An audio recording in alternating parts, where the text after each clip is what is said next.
itu diubah. Berubah. Dari murka menjadi kasih.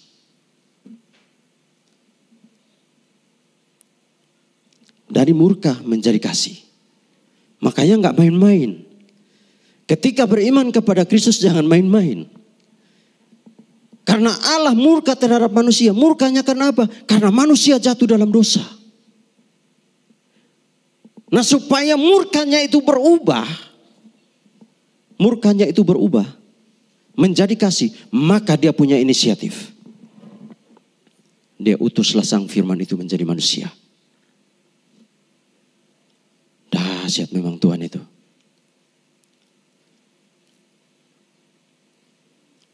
Dahsyat memang Tuhan itu. Gak ada satupun nabi yang datang di dunia ini sama seperti Yesus. Gak ada satupun nabi yang datang di dunia ini sama seperti Yesus. Kenapa saya bilang tidak sama?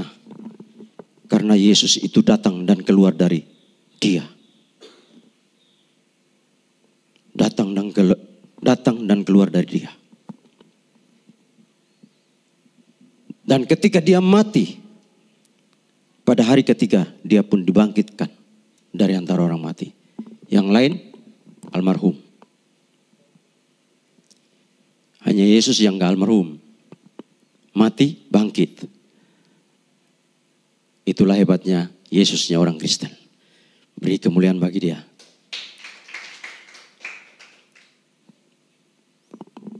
Dengan demikian kata ekspisiasi adalah tindakan yang menghasilkan propisiasi. Kata ekspisiasi adalah tindakan yang menghasilkan propisiasi. Perubahan sikap Allah yang murka terhadap manusia menjadi kasih. Itulah yang dilakukan Kristus di kayu salib. Jadi ketika Kristus di kayu salib itulah murka Allah diperhadapkan kepada Kristus. Sehingga manusia memperoleh apa? Kasih. Manusia memperoleh kasih. Karena kalau murka Allah diperhadapkan kepada manusia pasti mati. Binasa. Makanya Allah membinasakan kemanusiaannya Yesus. Dengan murkanya. Tetapi pada hari yang ketiga Dia bangkitkan Yesus dari kematian.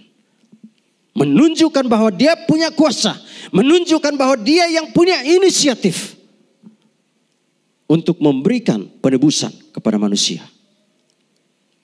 Jadi manusia tidak punya inisiatif untuk menebus dirinya. Untuk memperbaiki dirinya. Untuk memperbaiki hidupnya. Supaya dia dapat masuk surga. Manusia tidak akan bisa itu. Hanya Allah yang bisa. Hanya Allah yang bisa. Bapak Ibu Saudara yang dikasihi oleh Tuhan. Baik yang nonton di live streaming. Bapak Ibu bisa nonton ini berulang-ulang. Baca baik-baik setiap ayat yang Bapak Ibu baca. Renungkan baik-baik. Nanti Bapak Ibu akan menemukan di sana inti dari ayat-ayat yang Bapak Ibu baca. Karena ayat-ayat firman Tuhan yang kita pegang di Alkitab ini adalah firman yang hidup.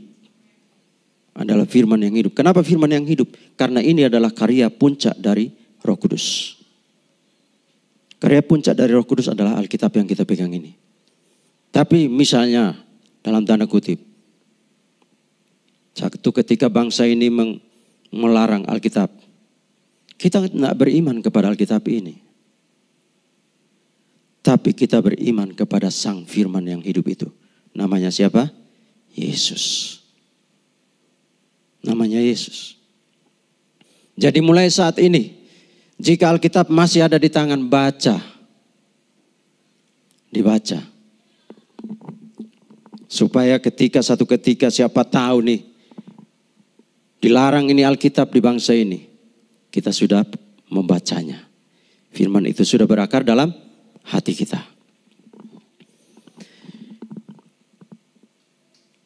Ada gambaran kedua tentang propisiasi adalah pendamai atau kurban pengampunan dosa. Propisiasi ini sebenarnya berasal dari ritual atau cara beribadahnya orang Yahudi, orang-orang Ibrani. Ya, dengan cara melakukan korban untuk meringankan murka Tuhan terhadap umat Israel. Jadi supaya meringankan murka Tuhan terhadap mereka, maka mereka harus buat kurban. Domba atau lembu atau kambing atau burung, itu semua yang terbaik. Yang terbaik, itu yang diminta. Yang terbaik. Dan ini adalah gambarannya. Tetapi kemudian hari, gambaran yang dilakukan oleh orang-orang Ibrani, orang-orang Yahudi dengan melakukan kurban domba atau ternak, itu digantikan oleh Allah dengan Sang Firman itu menjadi manusia. Yang tadi saya sampaikan tadi tentang propisiasi dan ekspisiasi. Gambarannya adalah itu. Yang tadinya adalah murka Allah begitu dahsyat terhadap manusia, dengan propisiasi menjadi kasih. Karena murka Allah diarahkan kepada siapa? Kepada Yesus. Diarahkan kepada Yesus. Jadi yang menanggung murka Allah itu adalah Yesus. Sehingga kita tidak menanggung murka Allah itu. Tapi kita bersyukur menerima kasih karunia Tuhan. 1 Yohanes 2 ayat 2 dikatakan di sana. Dan ia adalah pendamai untuk segala dosa kita. Tadi kita sudah baca ini. Dan bukan untuk dosa kita saja, tetapi juga untuk dosa seluruh dunia. Ya, jadi semua manusia berhak untuk menerima pendamaian itu. Semua manusia. Kita punya kewajiban untuk menyampaikan kabar baik ini kepada siapa saja yang punya hak untuk menerima pendamaian itu. Nah, untuk itu tadi saya sampaikan di atas, dan di Imamat 16 ayat 30a dikatakan, karena pada hari itu harus diadakan pendamaian bagimu untuk mentahirkan kamu. Jadi kalau kita lihat perjanjian lama, selalu dia berbicara, kamu harus buat perdamaian.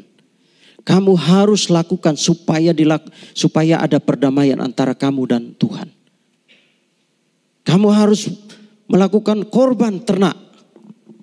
Harus ada penumpahan darah ternak.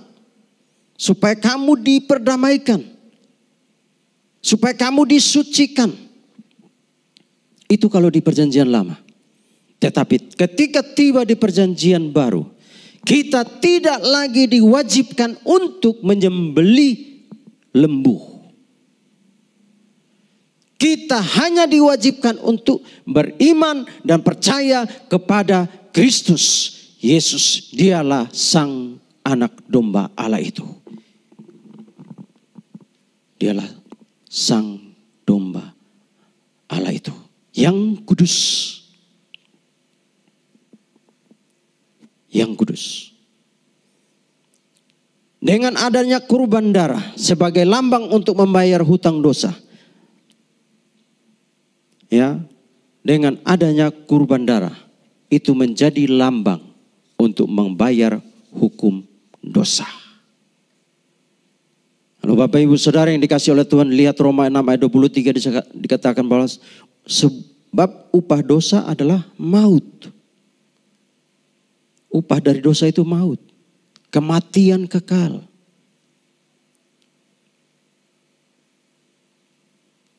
Jadi saya mengundang yang mungkin menonton live streaming. Mari beriman kepada Kristus Yesus. Mari beriman kepada Kristus Yesus. Karena dialah yang mampu dan sanggup melepaskan engkau dari kematian kekal itu. Hanya dia yang mampu untuk melepaskan manusia dari kematian kekal.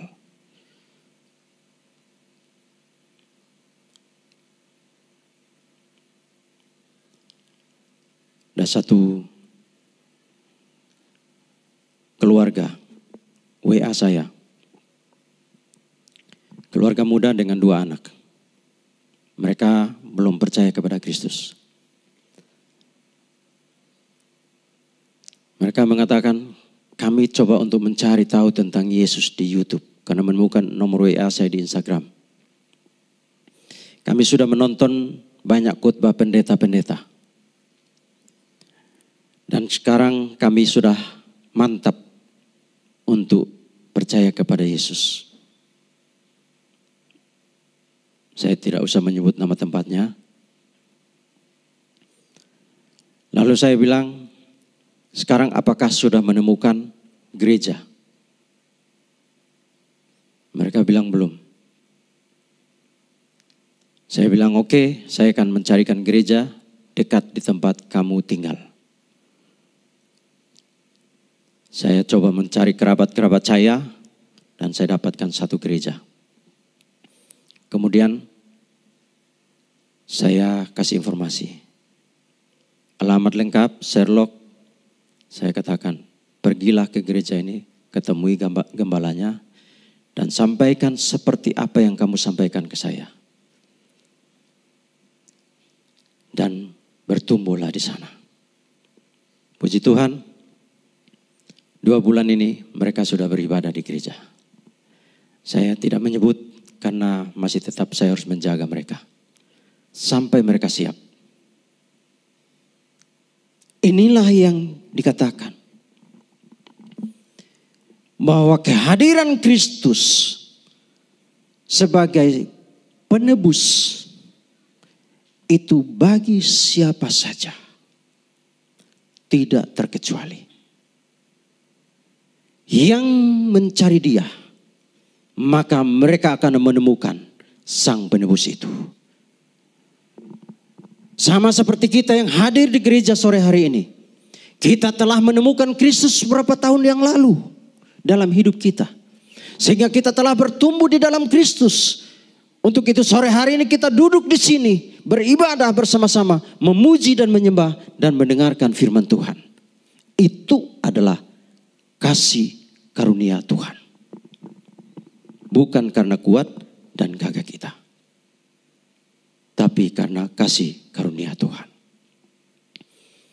Nah, untuk ini saya mengakhiri dengan sebuah kesimpulan. Bagi kita Kristus adalah salib. Sebab karya Kristus baik di surga atau di bumi terletak di dalam apa yang dikerjakan di atas kayu salib. Dengan demikian propisiasi atau kaparah atau hilasmos dalam bahasa Yunani berfokus pada seriusnya dosa dan murka Allah terhadap manusia yang ditanggung oleh Kristus. Pengorbanan Kristus bagi semua manusia untuk membangun kembali relasi antara Allah dengan manusia yang putus akibat dosa. Ya. Melalui kematian anaknya, maka terjadilah rekonsiliasi. Sehingga manusia peroleh hidup yang kekal.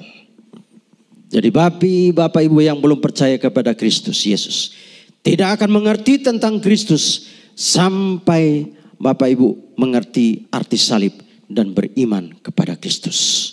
Amin. Tuhan memberkati. Mari kita berdoa.